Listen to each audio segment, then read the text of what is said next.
post salad and carry it home. Post salad,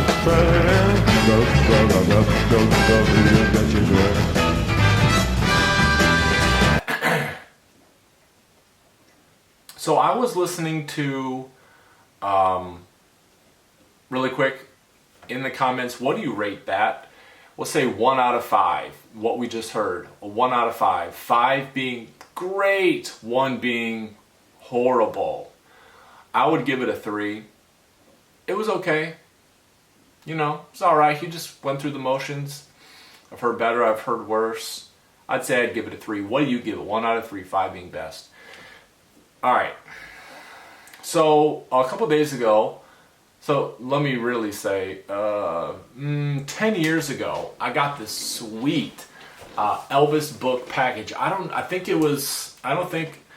Elvis Enterprise released it like RCA. I don't remember. I'd have to look at it. But I was listening to it again. It was like, it has a CD in it. It has, I think, a little interview. It shows some of the radio that was done, like the ads that were done to promote Elvis being in Hawaii. This was for the USS Memorial to help pay for it. So Elvis goes and performs. He did 3 shows in 1961. He was 26. And the one I listened to, and it's the one you can find on YouTube most easily, you gotta hear it. I think it's Elvis at his peak. Really, I think it's at his peak. We always think, oh, 69, and yeah, that's a great show. Great. The energy, the drama in his life, the comeback. Awesome. 68 special, If I Can Dream, that's a close one too. But I think that listening to that, and also when you keep in mind Elvis's recordings at the time, like Fame and Fortune, Little Sister, Mess of Blues, It's Now or Never, Surrender. He could do anything at that point. There wasn't anything he couldn't do. In 1961, 62, 1960, he was 25, 27. Not that he couldn't do it in 63 even, but I'm saying let's talk about early 60s. His voice wasn't better in the early... His voice, I don't think you can... I think you have to agree with me on this. Elvis's voice in the early 70s was not as good as his voice in the early 60s. The control he had over his voice, the ability he had to, you know, he was young, so he couldn't really go that low yet, but Elvis didn't really do too many deep type songs, you know, other than, He'll Have to Go or something like that. You know what I'm saying? Elvis could sing whatever he wanted to in 1961. No trouble. Elvis, think about it like this. Do you think there was anything that Elvis did in the studio in the 70s that he couldn't do in the early 60s? Nothing comes to mind. I think actually if Elvis recorded, like, if you listen to his 1960 home recordings, he sang some of his songs that he recorded later. Gosh, I wish I didn't really think about saying this, so I can't really think off the top of my head. Gosh, maybe I'll show them here. And are you really mine? Every day you're tired. I'd like to know which way to go. Danny boy, the pipes are calling. From glen to glen and down mountainside, but come ye back when summer is in the mail. But do you think in the 70s Elvis could record Fame and Fortune?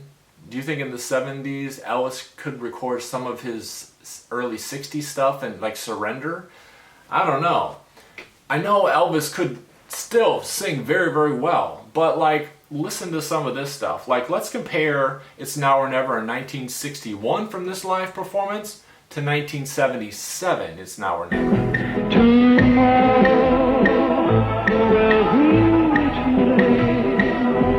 It's now or never, my love.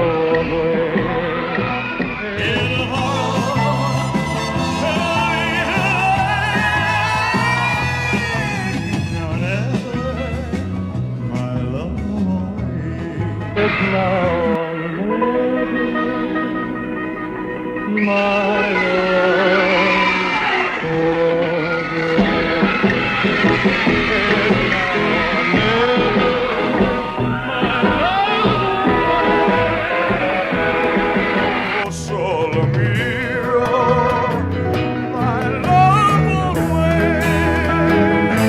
Big difference.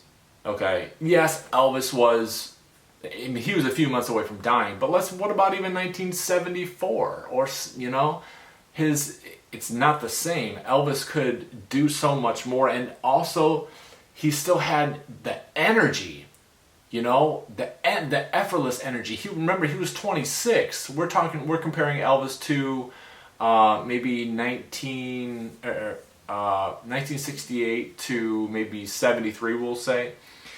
He had more energy, I would say, than he was 26, than when he was, 26. So he didn't have more energy, I'm saying, in his 30s when he got into 72, 73, 74.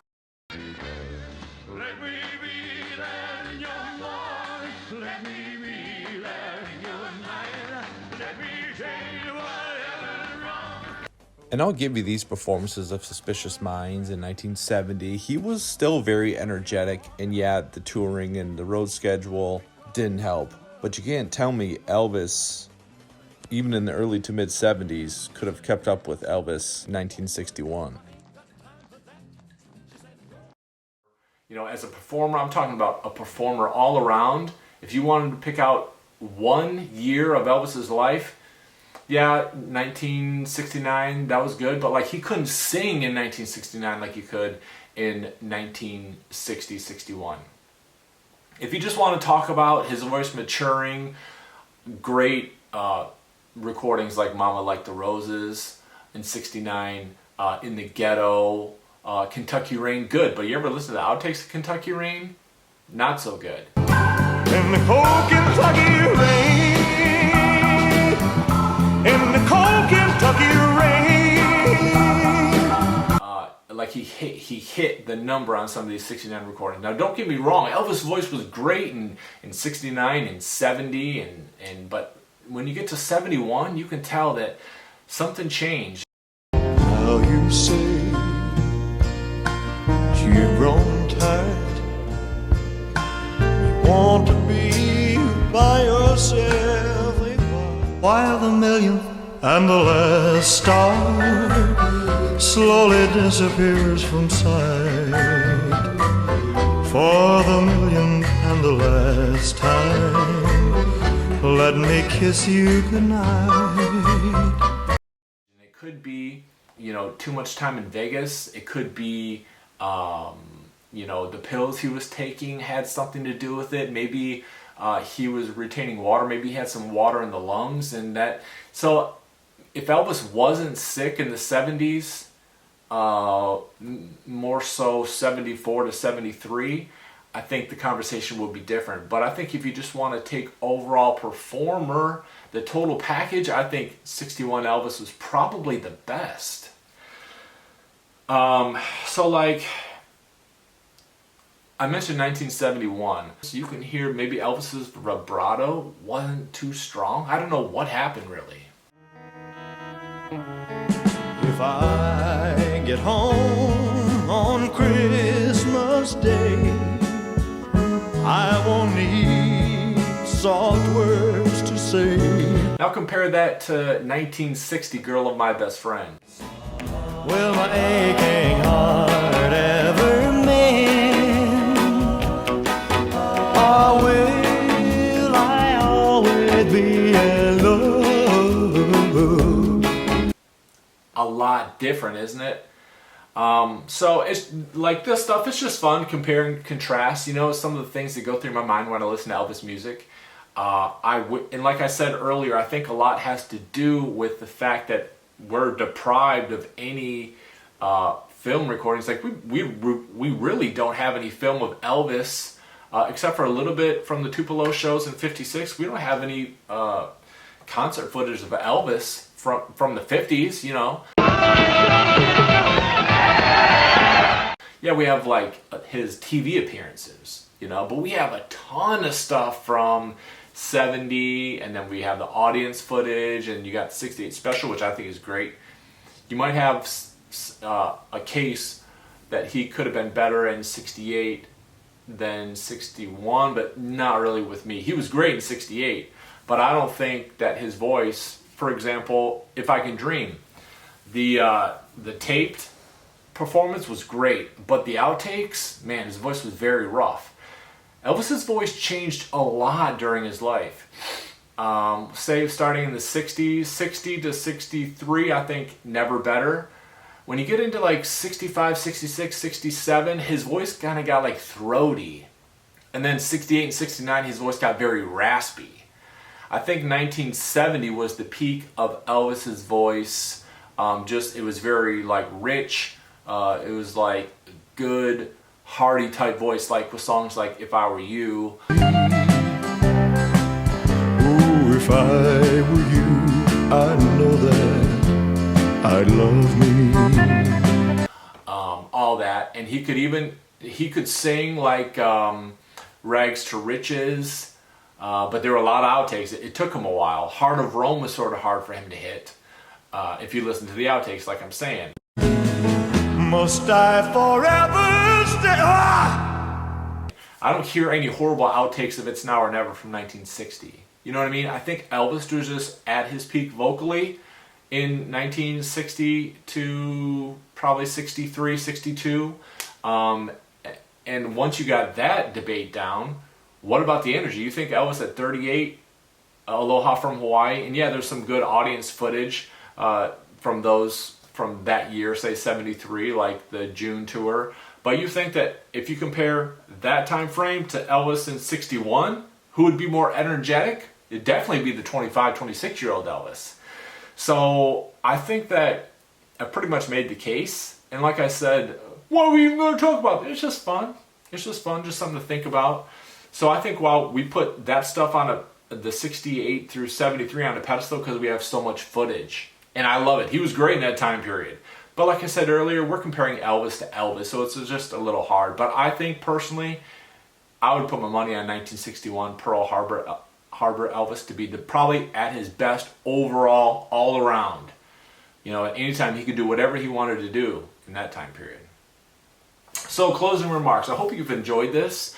And no, I didn't play the whole FTD, but you can buy it, like I said, and also you can really even listen. I'm sure it's probably already uploaded on YouTube.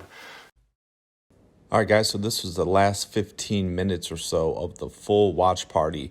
If you missed part 1, because this video was so long I had to actually break it up, go watch part 1 of the FTD review. A lot of good stuff in there as well. Thanks for watching.